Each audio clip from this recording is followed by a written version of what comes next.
Well, of course, our Twitter poll is informed by that last bit on our highlight, and we are asking you, do you think East African countries will achieve real integration? We are asking you, do you think East African countries will achieve real integration? Once again, remember, I have two members of parliament, two Yala members of parliament, that is Josephine Lemoyan from Tanzania and Dr. Anne Ito Leonardo, our representative from South Sudan. You know the drill. Our Twitter handle is at KTN News. You can as well tweet me at Yusuf Ibra. The hashtag to use as always is Bottomline Africa.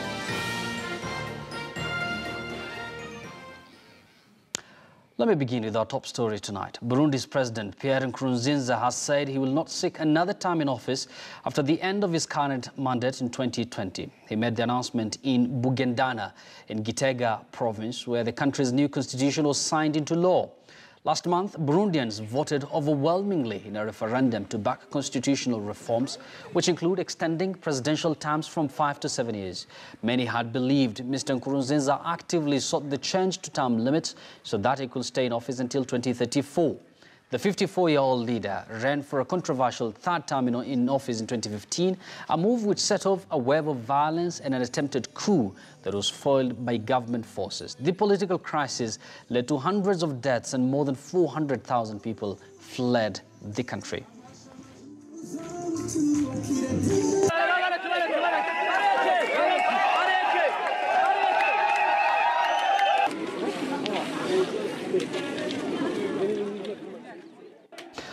Over to a big story from Uganda, and President Yoweri Museveni has said that the country's economy is starting to grow faster because of the huge investment on infrastructure such as roads and electricity.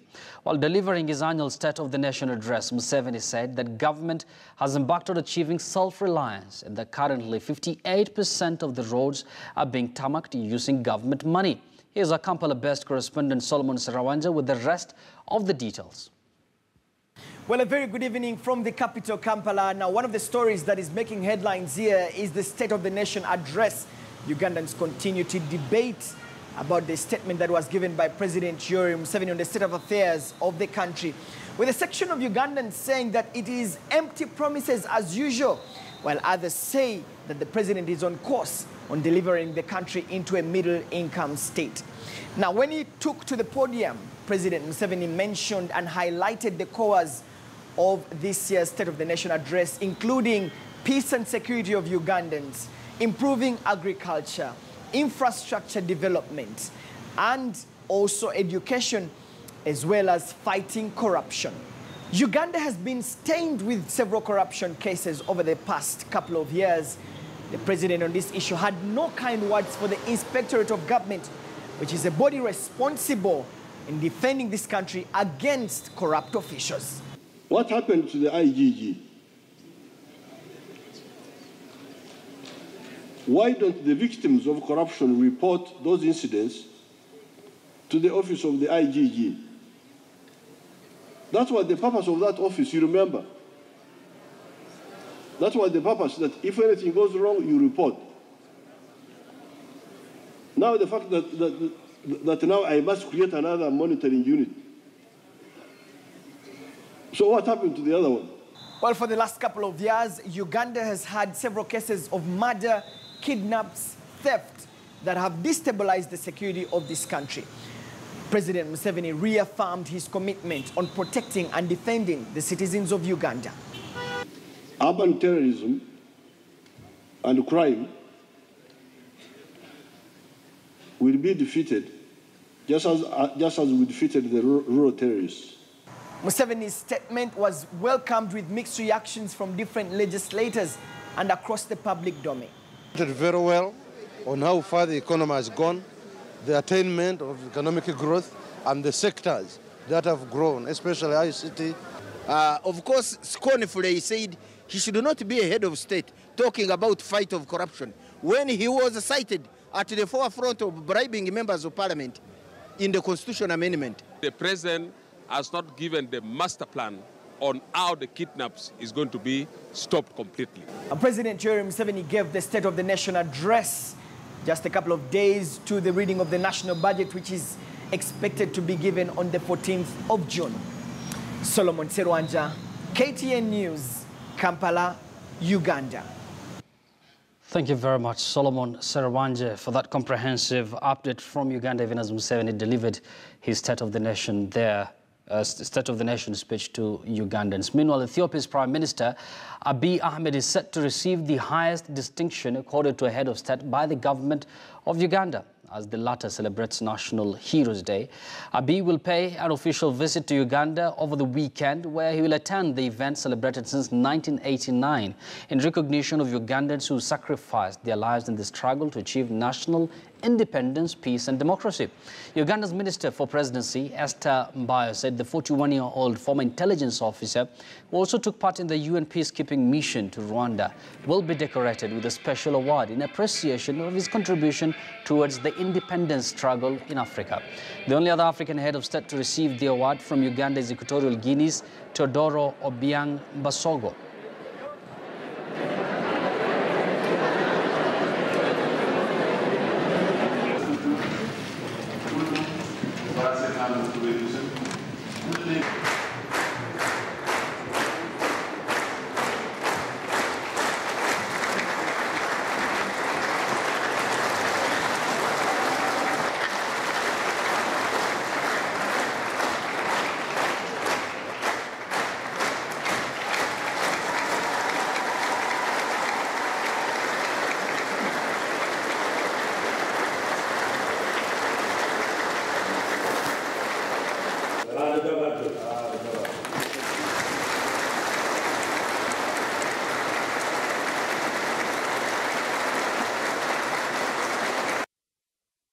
From Uganda, let me take you over to Zimbabwe. And Zimbabwe will hold its general elections on 30th of July 2018, the first without the country's former leader, Robert Mugabe. A new opinion by T-Fair Research, however, puts Mugabe's successor, President Emerson Mnangagwa, and his ZANU-PF party as the most popular and most likely to be re-elected into office. The release comes as Zimbabwe's main opposition party leader, Nelson Chamisa, launched his political party's manifesto in preparation for next month's general election. Here are just the numbers in more detail. You can see over there that Emerson Mnangagwa, nicknamed the Crocodile, from the ZANU-PF, has a whooping 68.5% support. Nelson Chamisa of MDC Alliance has 19.5%, followed by Joyce Mujuru of NPP with 2.0%, and little known Thokozani Khufe of MDCT with 1.0%.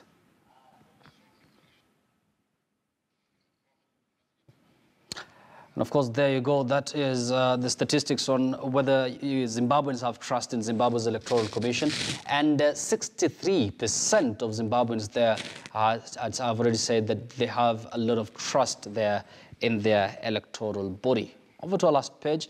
And this has everything to do with the political party support. And ZANU-PF leads with 74%, followed by MDC Alliance with 24%, then followed by NPP with 1%, MDCT with 1%, NPP with 0.5%, and the other parties have a cumulative support of 1% there. And then there are the undecided voters. Let me take you through on which side they're leaning towards, and 87% apparently lean towards Mnangagwa, the ZANU-PF leader, and of course the current president who took over power from Mugabe, and followed by Chamisa, who has just 13%. We're going to have definitely the discussion around Zimbabwe's election right on Bottomline Africa, beginning next week as we count down towards the election there in Zimbabwe that is going to happen at the end of the month of July. Now, still in Southern Africa, supporters of former South African President Jacob Zuma still back him and say he's being framed for corruption. Zuma addressed a rally 2 days before he's due to appear in court over 16 corruption charges. He has issued a stern warning that he will not sit back and watch his critics provoking him. Zuma will appear in court on Friday to face charges related to fraud, racketeering and money laundering.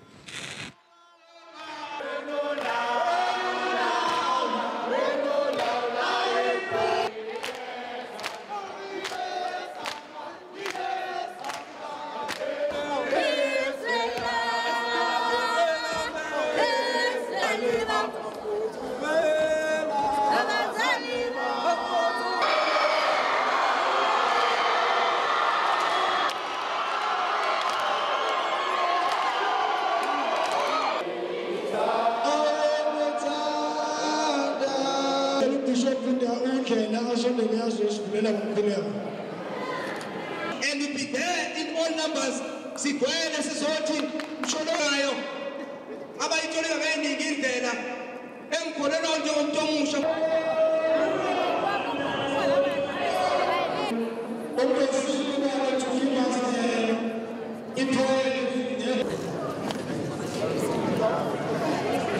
We must study serious things that are the pillars of this country.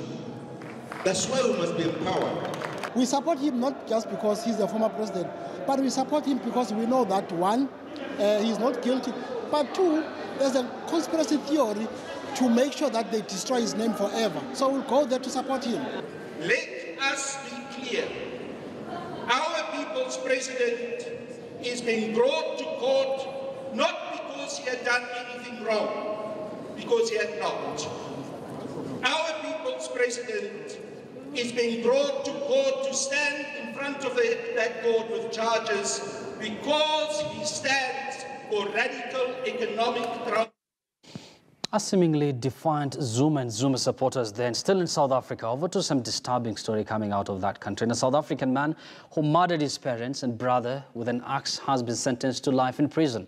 Henry Van Breda, who's just 23, was also given 15 years for the attempted murder of his teenage sister Mali during the frenzied January 2015 attack. Sitting in the High Court, Judge Siraj Desai said the quote-unquote cold-blooded murders had been carried out with excessive and excess violence. Van Breda's defense lawyer says he intends to appeal. The case has horrified South Africans, with one paramedic telling the court the scene in the family's upmarket Stellenbosch home was the worst thing he had seen in a career spanning almost 4 decades. After a trial that had sought in vain to understand the motive for the bloodbath, Van Breda remained emotionless as the sentence was handed down.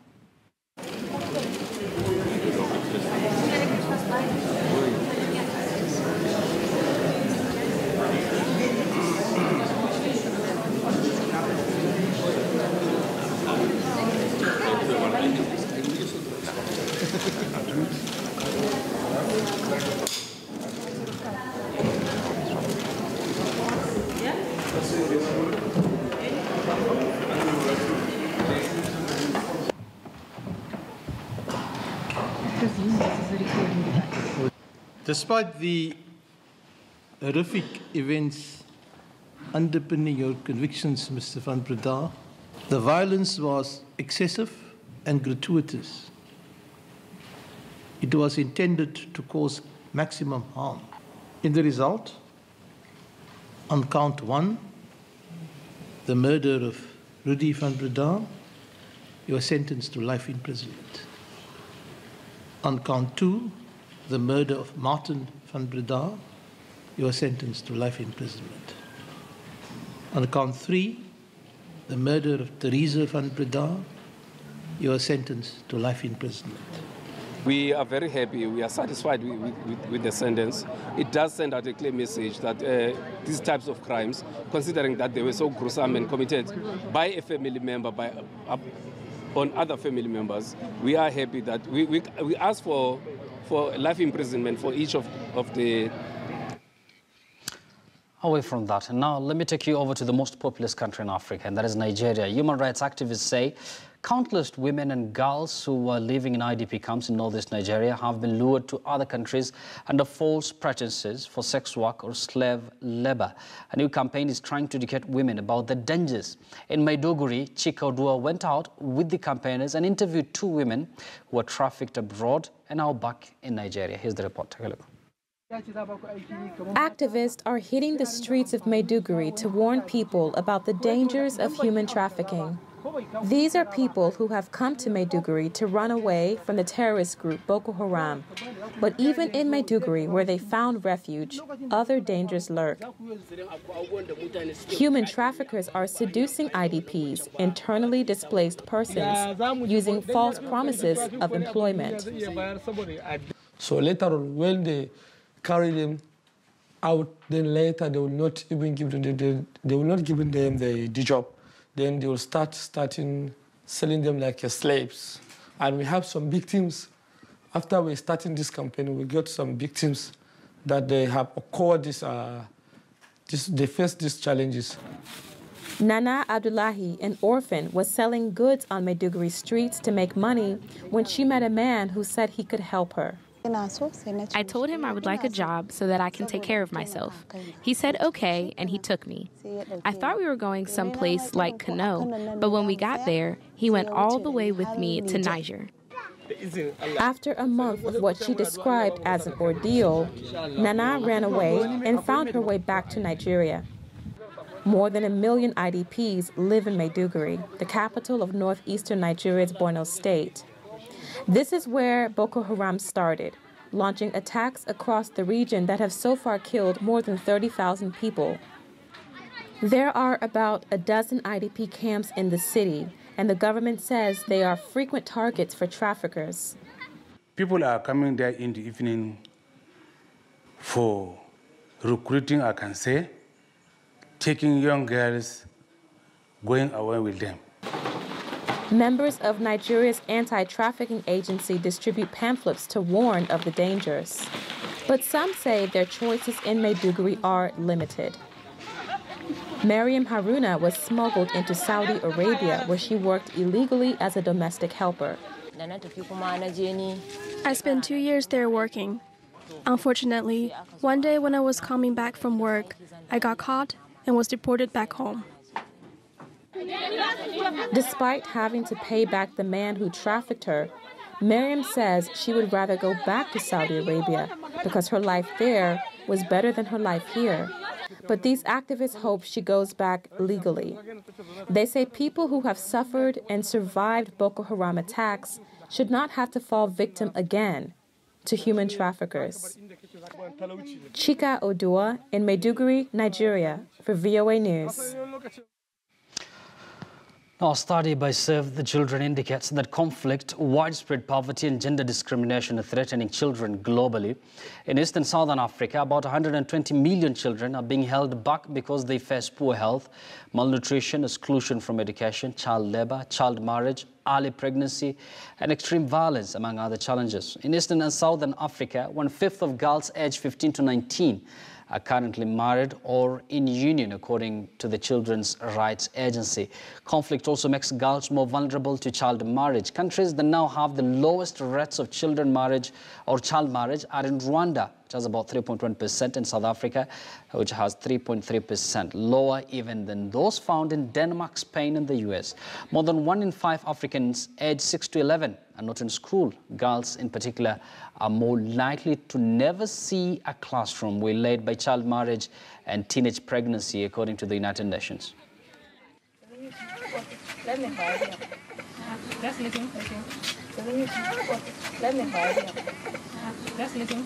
This bad because I've not experienced the things that people do when they're young playing.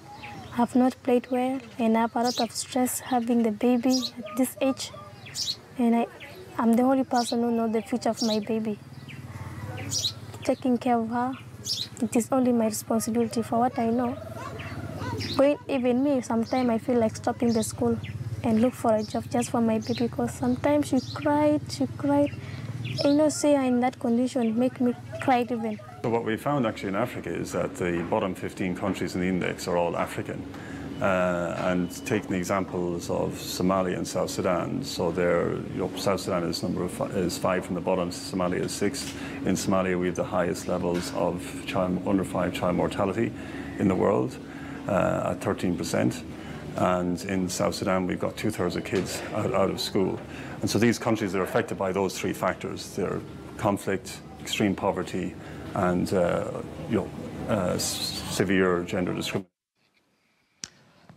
Now over to a story that has elicited a lot of reactions, and Rwandan pastors say the government's decision to close thousands of churches and hundreds of mosques in the country violates freedom of worship and expression. The government said it took the decision in a bid to bring order to religious institutions, many of which have failed to comply with building regulations and noise pollution. In the meantime, all preachers will be required to have theological training before opening a church in Rwanda, according to a proposed new law. Authorities insist the move to tighten rules on registration of churches was aimed at stemming fraud. Since the beginning of the year, the government has shut thousands of churches and around 100 mosques, saying that they failed to comply with building regulations and noise pollution standards.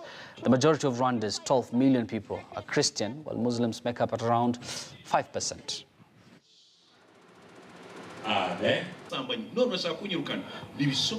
Someone was delivering a possessed person. Demon, why do you want to kill them? Get away. The pregnancy, come forward, come forward, come forward, come forward. Fire. Her eyes, her eyes. The closure of churches didn't stop our collaboration with the government. We recognized that they were a little forceful in the closure of churches. But on the other hand, it has also forced churches to comply and ensure that they build adequate structures, which is also something that is good for the country and gives the country a good look. It will not be possible to reduce the number of churches. Why haven't they done the same with all the bars and look at the nightclubs around? Why haven't they closed all of them? For example, they are saying that in order for new churches to be set up, they need to have at least access to have a hectare of land. How is that going to be possible in a country like Rwanda, where there is lack of land? They say there are 2,000 churches in Kigali alone. Where will all those churches get land to set up? It is impossible. I think it is better now for our authority to think and to see whether they can facilitate us and use our mosque without putting very hard conditions. I agree with the government about the closure of churches because there were too many churches, more than you would imagine in Rwanda. And they will teach unclear things. Many things happened in these prayer rooms, where a prophecy could come and separate a wife from her husband, yet they have children. Or a prophecy comes from God saying that one is not meant for his or her partner, and they divorce. I appreciate this campaign. It is a good thing the government managed to close these churches. Interesting comment there from that man in Rwanda. From Rwanda, let us now join Fatia Mohamed Nuru with a look at other stories making international headlines on World Press. Fatia, good evening. Good evening, Yusuf. Let's just take a look at the stories making headlines on the international papers in the region, of course, and globally. Let's begin with African news. The first story, of course, being Burundi's president, Pierre Nkurunziza, says he will not run for presidency in 2020. This, of course, is a surprise announcement, knowing that just last month they had passed a constitutional reform where the presidential term limits were extended from 5 years to 7 years. Of course, the opposition has said that this is not a good move and is pretty unconstitutional. We move on to CGT and Africa. And President Trump is set to meet Japanese Prime Minister ahead of next week U.S. DPRK summit.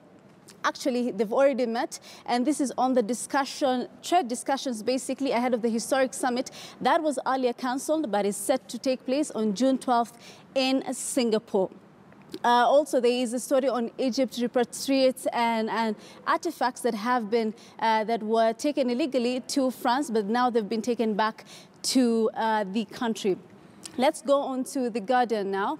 Now, in The Guardian, it's an issue on Northern Ireland abortion law clashes with human rights judges. Now, this story is basically saying that in Northern Ireland, abortion is considered illegal until the only reason it can be legal is if the mother's life is at risk or her health is also at risk. But if it's on sexual crimes or fetal abnormality, then that is not valid to be an abortion. So the Supreme Court in UK has actually abolished or rather dismissed that case. We move on to Al Jazeera now, and on Al Jazeera, Afghan's president has announced a ceasefire with the Taliban. So starting June 20th, of course, the Afghanistan president is saying that he has announced a temporary ceasefire with the Taliban to at least counter the terror attacks happening in that country. And of course, this is because he is giving a counter agreement with the Taliban over what is happening, the terrorist attacks, and to end the 16-year war that has been happening in that particular country. Finally, on the CNN, well, this is a previous story. The CNN basically is looking at what the U.S. and the U.S. G7 summit that is set to take place later. So it's on the Canadian Prime Minister met with Donald Trump over the G7, and you know that he has, of course, imposed tariffs, trade tariffs on Canada and Mexico on steel and aluminium. So those are the top stories that was on CNN. But for now, though, let me hand it over back to Yusuf Ibrahim in the studio. Thank you very much, Fatia, for that. Now, tonight's BBC Africa Eye special report follows undercover